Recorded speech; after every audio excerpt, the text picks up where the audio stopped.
Thank you all for showing up. Oh, and the meeting is being recorded, by the way. So just to let you all know also. Thank you. Okay, I'm Debbie Jensen, and I have 10 sisters and brothers, which means that I have lots and lots and lots of presents to make, not only for them and their families, but for friends. So about 10 years ago, I started making liqueurs as part of my gift to these people. So I thought that maybe it'd be a nice thing to talk about liqueurs, how they're made. And we're going to make a couple. Well, one we won't get finished because it has quite a long infusion time. But one we actually finished today. So it's too bad you're not here because we have probably almost 2 gallons of apple pie liqueur done, or close to being done anyhow. So I think we'll get started if that's okay.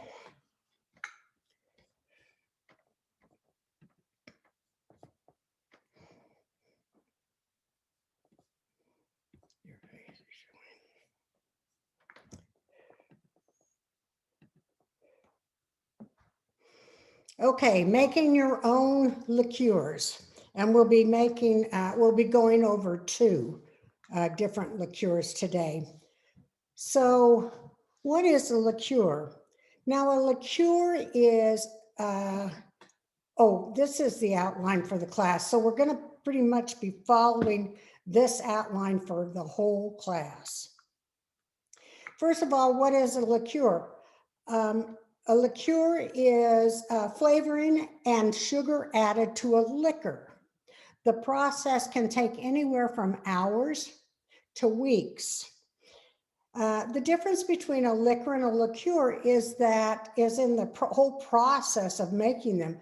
Liqueurs are made by, we're going to do a liquor first. A liquor is made by the fermentation process, which means that you take something, you add sugar to it, and then you let it sit and ferment, similar to how sauerkraut is made.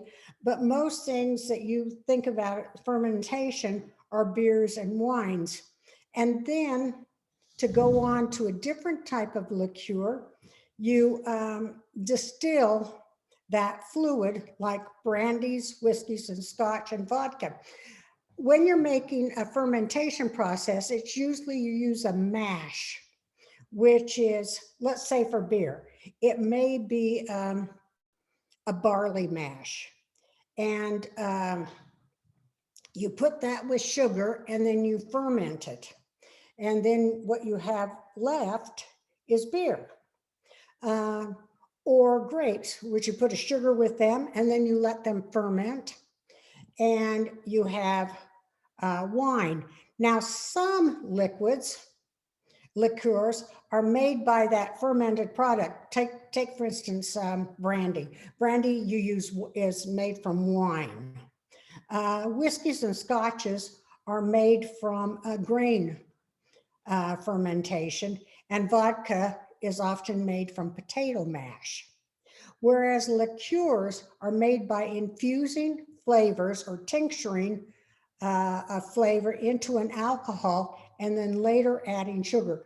This generally happens where the sugar is actually added later, but one that we made today is the sugar is added in the first step.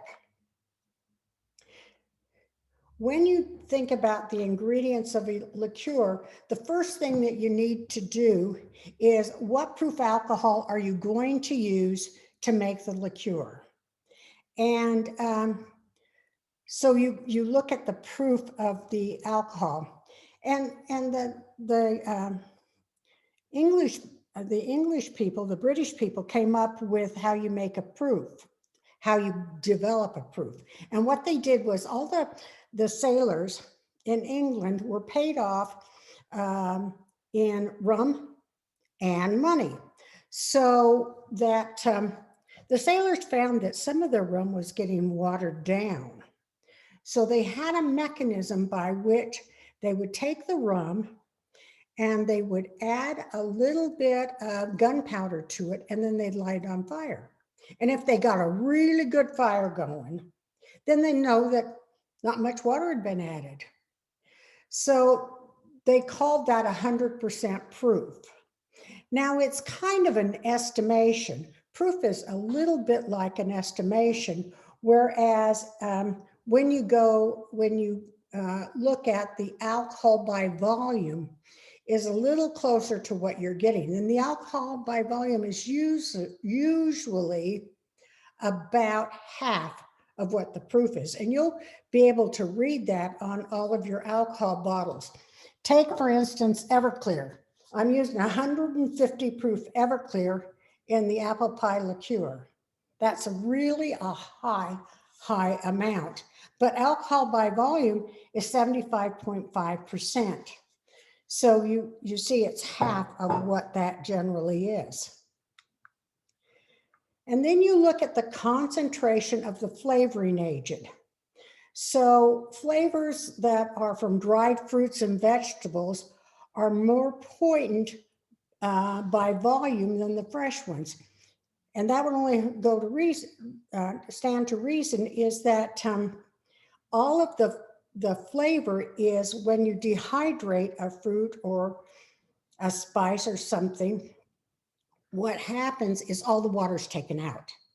So the flavor is very, very concentrated. So dry items are often used to make liqueurs. As an example is that when you use dry cherries to infuse into alcohol, it may only take a couple days. Where if you use fresh cherries, it will take weeks. When you look at limoncello, you're using the zest of the lemon. And so it takes a long time. There is 80 days that the infusion takes place. So you go for 40, then you go for 40 more after you've added things. And some things actually release their flavors a lot sooner. Take something like cinnamon. Cinnamon, within a very short period of time, hours only, it infuses into alcohol. And pepper, black pepper, infuses very, very rapidly. So when you're making things with, or even vanilla beans, like if you're making Kahlua, it only takes a very short period of time to make Kahlua, generally. The volatility or the amount of the flavor components that are released into the alcohol is the volatility of the component. Cracked cinnamon sticks or vanilla beans can release their flavor in 24 hours, whereas pungent aroma ingredients like horseradish, yes, there is horseradish, and black pepper will release the flavors in just a few hours. Now, during the early part of the United States, you had these medicine shows where guys would go around and they would sell all kinds of medicines. And generally those medicines were made by infused alcohol.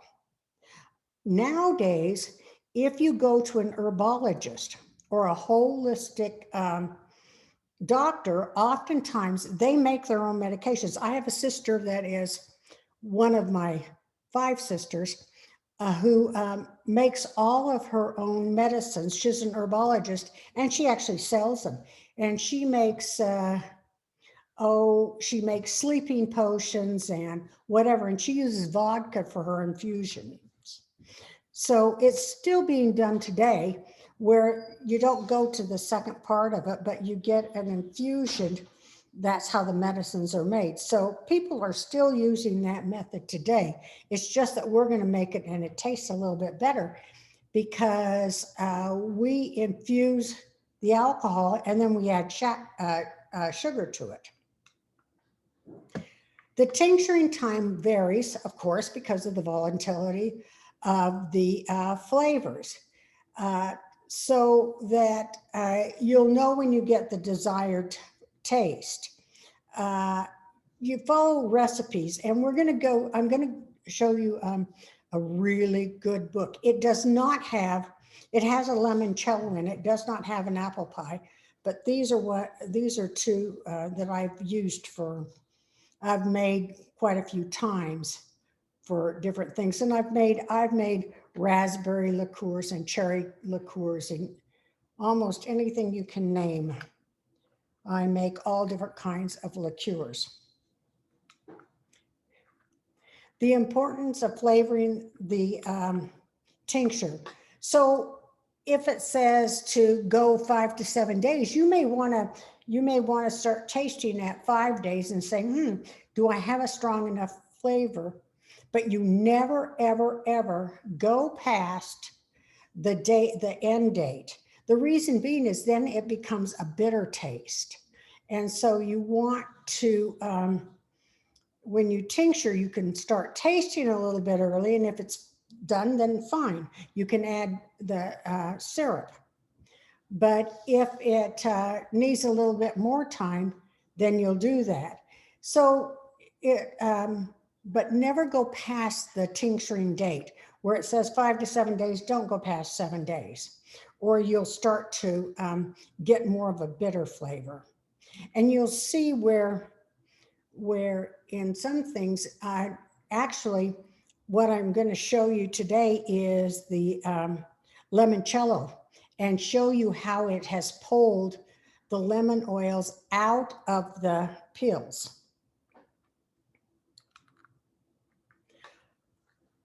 And once you got that flavoring all done, which we have today, the apple pie, the flavoring's all done. The next thing that I'm going to do is I'm going to strain it. And we're going to go through that whole process. But when you're using a strainer, unlike making jams or jellies, you do not want to push anything through the strainer, because then you're getting some of the pulp and whatever. And what that will do is cloud your liqueur. Now, if you don't care if it clouds your liqueur, but sometimes it can also make your liqueur a little bit bitter. People have suggested that with some of them, when you're using a fresh fruit or like dried apricots or something, you may want to save those things to put over ice cream later, which I think isn't a bad idea. I've never tried it, but I think it might be a good idea. Sugar plays an extremely large role in making your syrups. So you can use all different kinds of sugars. You use what the recipe calls for. One that we're using, that the limoncello, you use white sugar. But in the apple pie liqueur, you use a brown sugar. And I actually used a dark brown organic sugar for the brown sugar. And then you use white sugar also. But you make it exactly according to the recipe. Sugary things have a smooth mouthfeel, meaning that. There was a question, can you use sugar-free? Can you use sugar-free? Because it's a syrup, you can use agave. Sometimes people use agave, but I don't know that you can use sugar-free. And I don't, that's something that I would have to Google, because I'm not sure. I've not seen anything, but when you cook your sugar, you know how in water, you'll cook it in water, you get a syrupy type of thing. And you have a smoothness to the liqueurs, and it's because of the sugar, and because of the sugar syrup. So I'm not sure, but we'll look at that. Lisa, can you look that up for me? Yeah. Thanks.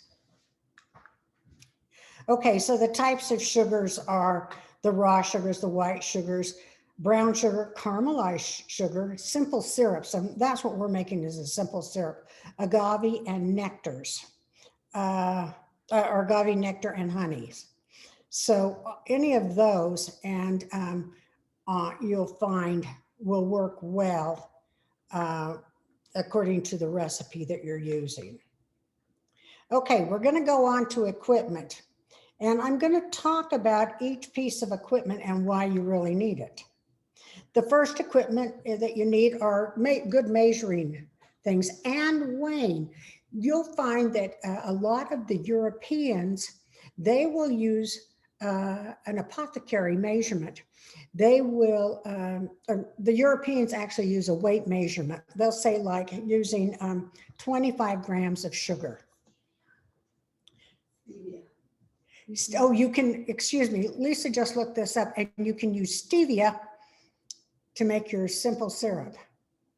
Oh my goodness. I would look at, since you can use stevia sugar, or you would be able to, stevia, if you use too much, is bitter. Have you ever noticed that every so often you use stevia and you get a little bitter aftertaste? So I use stevia quite a bit for other things, but you would be able to look at what the exchange is, how much sugar to how much stevia, okay?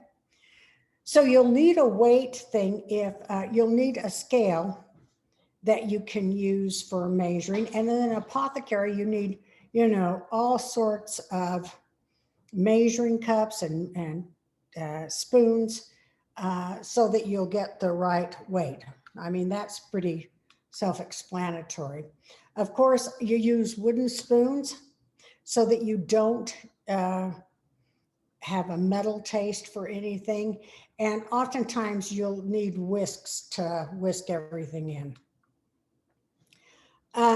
You'll need all sorts of gadgets to get the funnels. The large funnel is great if you're putting the apple pie liqueur. Some people call that, some people put that in a quart jar or a pint jar to show that it's like, oh, what do they call that? That people make the alcohol in the stills. You know, they had them in the woods. Some people use apple pie liqueur like that, just kind of as a joke. But you'll need to have funnels at the ready. Now, the way that you want to strain it is you can strain it one of two ways. You can use a fine metal straining instrument, but you need to put at least a double layer of cheesecloth, and you wet your cheesecloth first. And the reason that you do that is because once you start pouring a liquid through it, you may end up with the cheesecloth on what's hanging over getting wet and dripping. So, and then there's also the bag method. Now, the bag method, I've got this that attaches to bowls and things, but you can also hang it from a kitchen cupboard where you just pour the liquid in it with a container at the bottom, and you just let especially if you have a lot of pulp, in your liqueur, I'm sorry. If you have a lot of pulp in your liqueur, this works very, very well because it'll trap all the extra. But remember, you never want to push it through or squeeze it. Excuse me. I'm sorry for that. Okay, then you have to have a whole bunch of bottles. Now, I'll tell you what. I save all my bottles because when you're making a lot of liqueurs, I'll make, this year I'm making I'll make all 4 of those liqueurs. Plus I want to make the Kahlua, but you'll need all sorts of bottles. All you have to do with your bottles, this is very important, is wash them out, get all the labels off, Put the bottles without the lids in the oven at 212 degrees for at least 15 minutes. That sterilizes your bottles. I do the very same thing with my jam jars. I put them all in the oven. Then I put the lids in boiling water and I just simmer them for 15 minutes. You've now sterilized everything, so everything's ready to go. The book that I use or that I have for recipes and whatever is it's called Homemade Liqueurs and Infused Spirits. So this is one that I got on Amazon. And I will tell you something. I had never read the preface of this book before, but it's got 80 recipes. You can make all sorts of spice liqueurs, fruit liqueurs, vegetable liqueurs. So if you really want to get into it, you can use those. So there's another question from Kathy. What advice for getting the labels off? Oh, for getting the labels off. Okay. This is really a hard one. For getting the labels off, I use very, very hot water with soap in it. And I make sure that the bottle is completely submerged in the water. Then I get off as much as I can. Now you're going to have gum left lots of times after you get that off. I then use oil.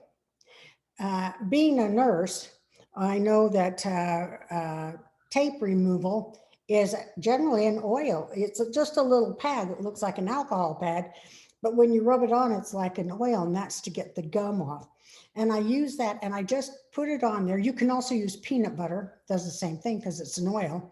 And you just cover that area and let it sit overnight. And then you can get it off, just scraping it off. But getting the labels off is the hardest thing that I know about using your own bottles. And I use any bottle I can find that will carry it. If you'll notice, the one that we're going to fill today is a Patron bottle that someone gave me and said, can you ever use this? And I thought, well, yes, I can use anything. Okay, we're going to go on to talk about the Limoncello. Now, the Limoncello looks like it is really, really hard to make because you gotta peel these 15 lemons. But I want to show you a couple tricks.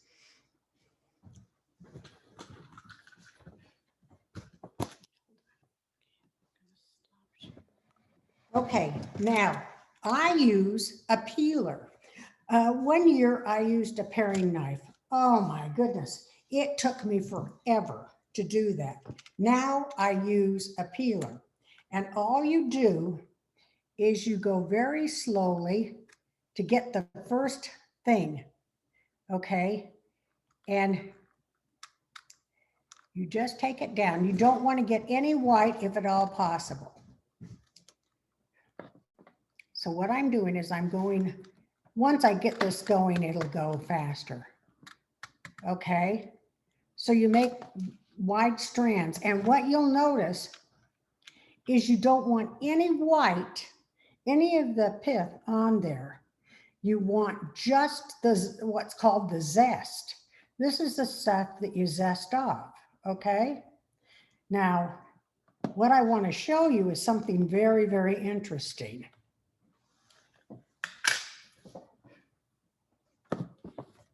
With the Limoncello, the first thing I do is you put 750 liters of alcohol in this bottle.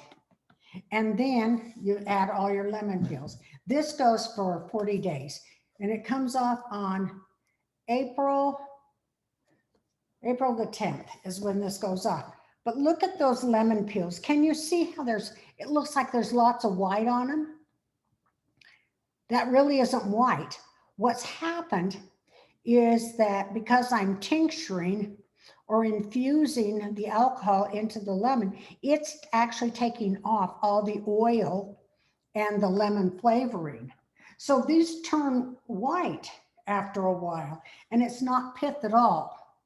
It is just the tincturing of it. So that's kind of an interesting thing. That what'll happen is after you put this like this, you put something over it to keep it you cover the bottle. Now, since I do a lot of fermenting for sauerkraut and kimchi and all that, I already had all my skirts made.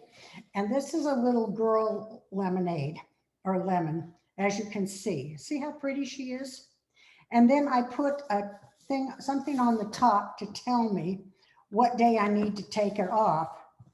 And from this, I will make once you get to the first 40 days, then you're gonna add your sugar syrup and another bottle of 100% vodka. And it sits for another 40 days before you'll be able to then start bottling it. Limoncello is kept best in the freezer so that when you go to drink it, it's nice and cold, and oftentimes will be very slushy. Okay, so you'll find that the limoncello is really a nice flavor. And if you have been to Italy, of course, you get lots of limoncello, but this is kind of what it looks like when it's finished. And it's got a nice yellow, and that the liquid that's already done. This is my last year's. Notice it isn't a very big bottle. You don't get as much limoncello as you do with the apple pie liqueur. Are there any questions on the limoncello? Okay.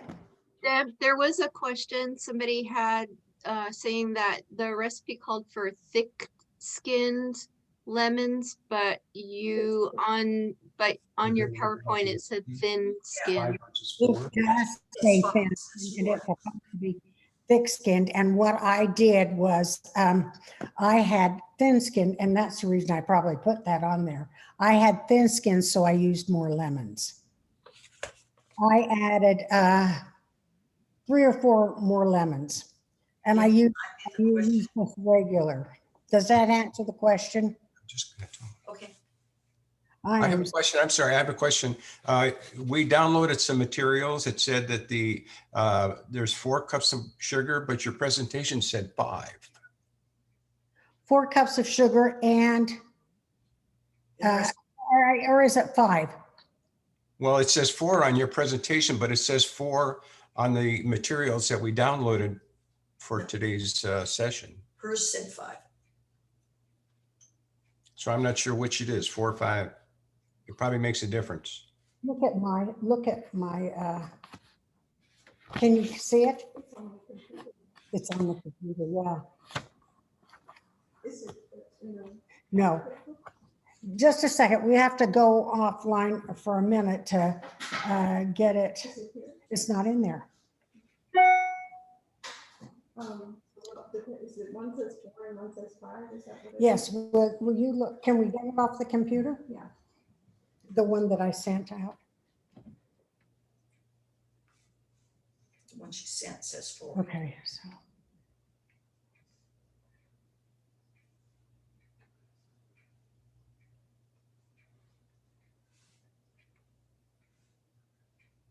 There it is. Okay, let me see. Yeah, all right. It says 4 cups of sugar. Hers said 5. Thank you. And the reason that it says 5 probably is because I retyped those, and I don't know that this one is off the internet. So it is 4. I am so sorry. That's okay. Thank Just you. checking. Yep, well, you probably got all of those. The ones that you got were the actual recipes that I got on the computer, okay? But I looked, You want to go back to the PowerPoint? yes, please.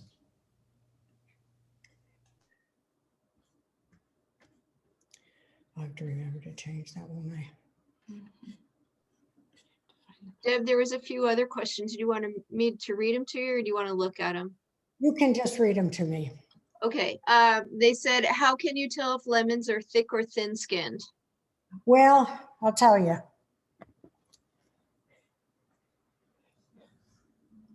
Oh, by just picking them up, you can pretty much tell, just like you can with an orange. Think about the little cutie oranges, and then think about a navel orange.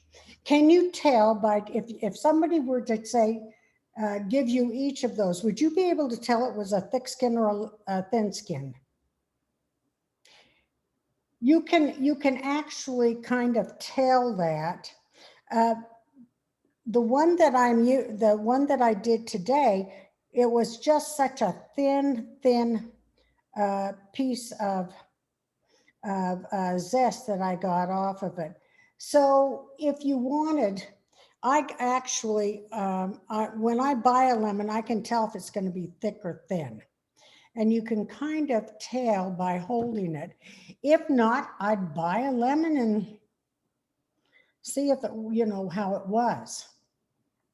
Most of the lemons you buy that are a little bit larger are thicker skinned. They get thicker skinned as they get larger. So the ones that we bought, or the ones that I got at Whole Foods, were pretty small. And I actually put in some regular organic things with it because they were too thin skinned.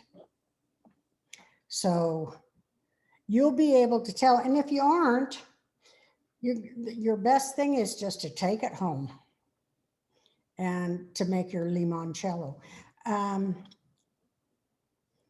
But I do believe, and I use almost all organic. I do think that the organic, because those things grow to maturity, where if they're using like a Miracle Grow or something like that, they actually don't have the time to mature quite as well, or as long.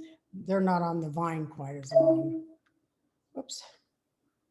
This is Okay. not Oops. going.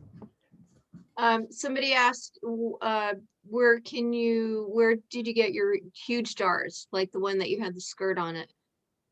Oh, where did I get that? Isn't this the most beautiful jar?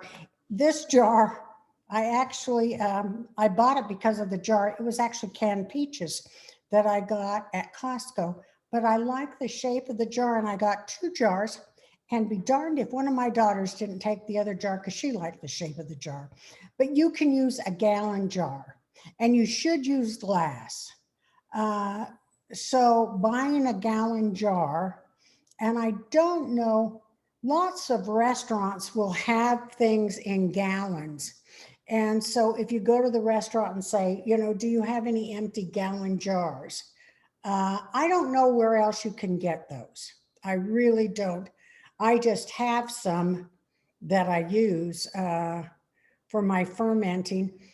You can buy half-gallon jars, and I do believe that would not be large enough for this. You'd have to almost have a gallon jar. Could you look on Amazon or something like that? They might have. Yeah, oh yeah, you can get it on Amazon. You can also get it on Uline. I buy some bottles on Uline. So yes, Amazon does have gallon jars because I've looked at it before. Okay, Yes, very definitely. another question. Sorry, go ahead. Go ahead. Another question, when do you put it in the freezer? Does it ferment in the freezer? No, it doesn't. This isn't going to ferment at all because it is not a fermented thing, and you're not using your fermentation has been stopped with the liquor. What happens with the liquor is that it's fermented and then it's distilled. And the distillation process is what you get the alcohol from. When liquor has a boil temperature of 176 degrees, where water is 212, you know that. So during the distillation process, what they do is, of course, all the alcohol, because it has a lower boil temperature, will go up as condensation and then will go up as vapors and then will be condensed. And that's how they get the liquor out of it and not the water that is in some of the fermentation process. So that fermentation is stopped at that point, at the point where they start distilling it. And it also, anything that you put in the refrigerator that is fermented, sometimes your sauerkraut will have a little bit more fermentation, but not much because you've stopped it with the cold. So that's the reason that you keep fermented products in your refrigerator.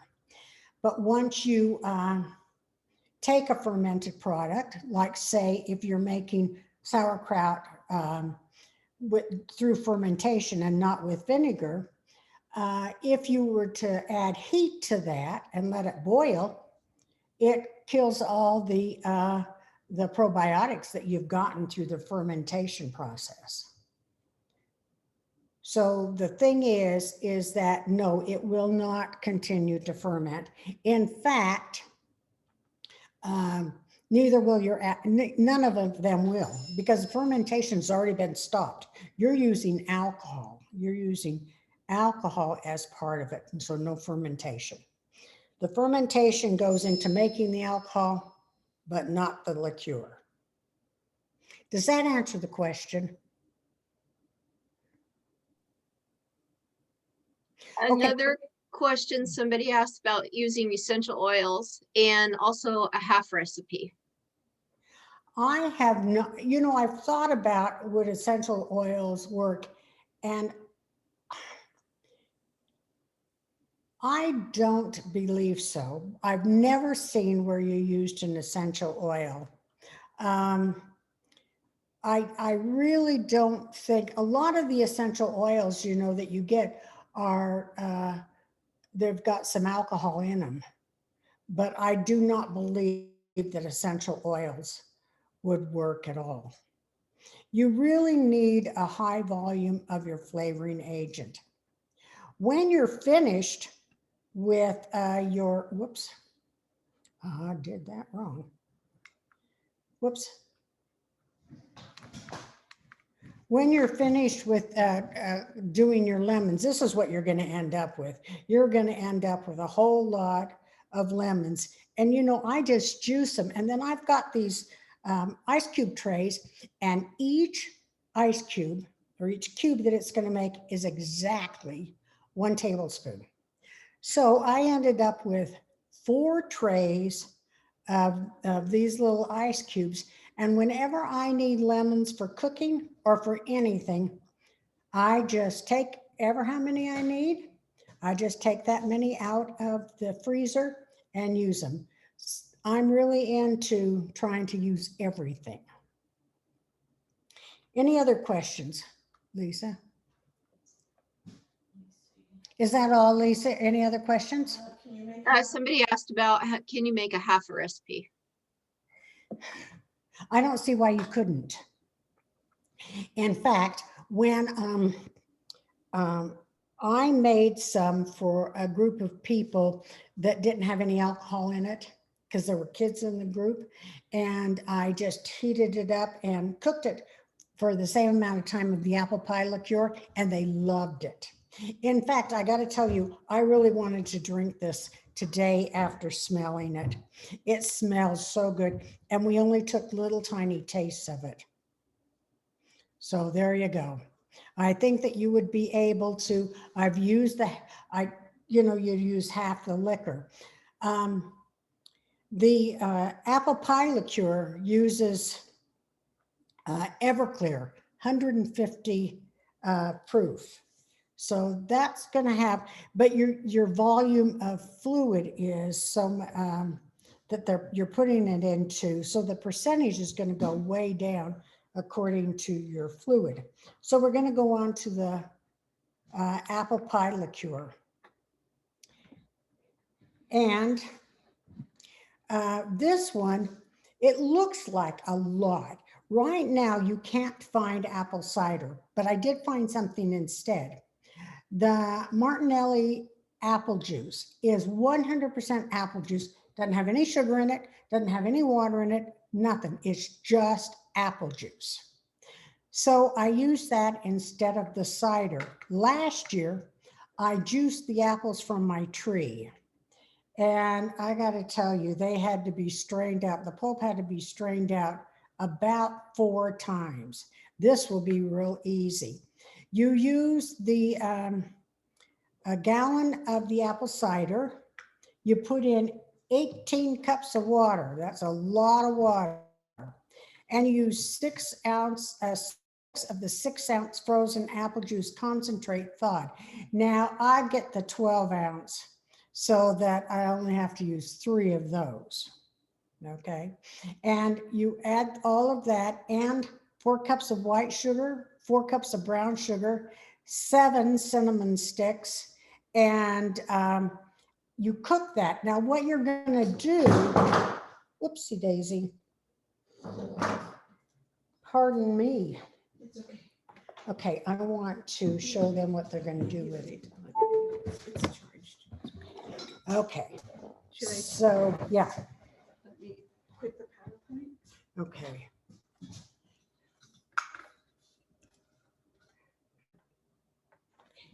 Okay, what we're going to do here is you've all seen what we have, the recipe, and you can keep looking at the recipe if you'd like.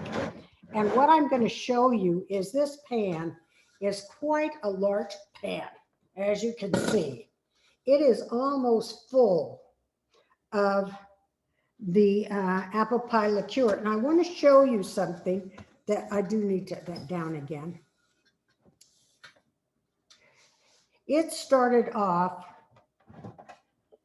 up here. There was this much liquid in it. So about 1.25 inches has actually, during the cooking process, has evaporated. So what I have is a very smooth liquid here. And it is a syrup, kind of. So that what I'm going to do next is I'm going to strain some of this syrup.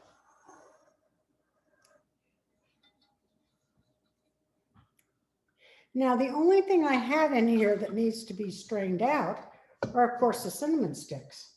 But it's a beautiful color. And I think that part of that has to do with, and I already have my wet, I do have my wet cloth, cheesecloth in here.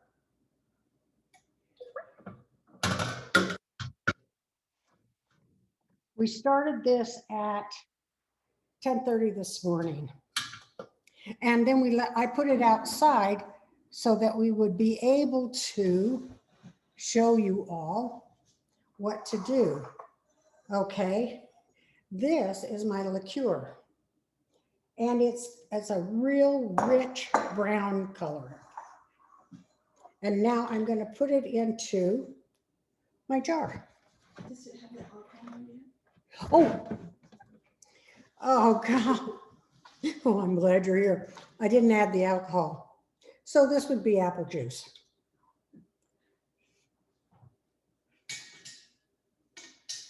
Lisa, can I?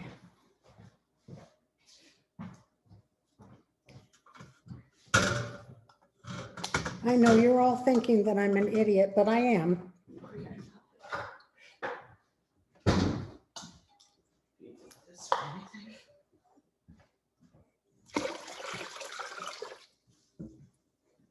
it wouldn't be very good if it didn't have this in it. So the recipe says 190 and that's 151. 151 is as high as I could get.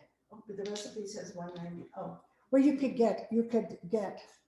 190, yeah. I had to use the vodka last year, or I could only get 80 proof. Here's my big spoon. I know where it is. Now I can make it.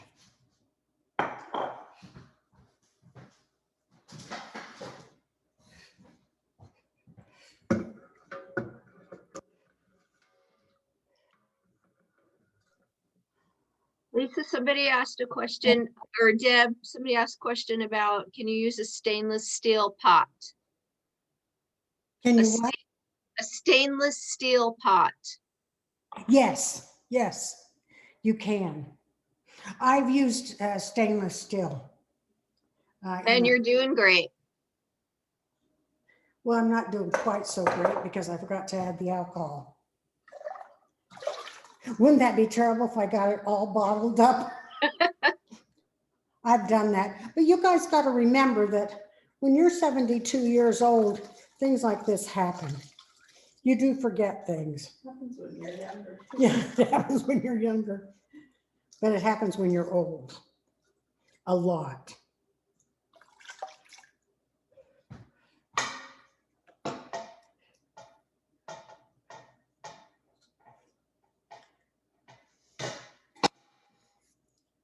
Okay, now we get to, and I'll show you the finished product. Now, to make labels for this, I'm going to tell you a real easy way to get the labels made. Is I buy the labels that I'm going to use, and so these are the oval labels, and I go to averytemplates.com, and you can make the labels online and save them and then print them. So I have labels for all my jams and jellies and my liqueurs and just about anything I make. I already have the labels because you get to save all your templates. Oh my goodness, that's a lot.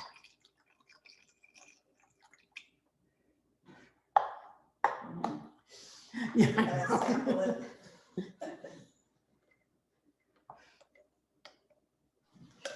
Another question came up about you could use a stainless steel pot, but you're recommending not using stainless steel utensils or metal Yes, utensils. well, they actually say to use, oh, I'm not going to try any. I'm sorry. My helper wants to try some. I want a sample. She wants to sample to make sure that it's good. And we'll let her. Lisa, come over here and you can drink it. Look at, isn't that pretty? Look at how pretty Beautiful. that is. Love the color. Gorgeous. Okay. Oh, that is good. And this is the apple pie liqueur. Now, I would like to let you know that my dear friend Lisa Artiga, she helped me with the PowerPoint, and she has some really great ideas like the graphics. She did the graphics, and I thought she did a wonderful idea. And then what she did was even more spectacular. She braided my hair. Can you believe what a good friend she is? Okay, that's all I have. Questions? Any questions? Nope. No, it doesn't look like there's any more questions, but you got a bravo. Oh, thank you so much. And I'm sorry for some of a couple of the errors that I made. Thank you very, very much for attending, and I hope you attend a lot more classes. Okay, one real quick question. Somebody asked, what's the most interesting mix you've ever made? You know, I think that the best mix I've ever made is the apple pie, because it tastes exactly like apple pie. And if you put it over ice cream, you have pie a la mode. I mean, I think that it's probably the best one I've ever made. And it's because it tastes exactly like an apple pie. And I've made a lot of berry ones that I didn't think were quite as good as the apple pie. And I've not made them with dried fruit, but I'm going to make the apricot, and I know that the wild plum will be wonderful because I make lots of wild plum jelly. So do try I know, see, I have my own source for the wild plums. So I think the wild plum will be excellent.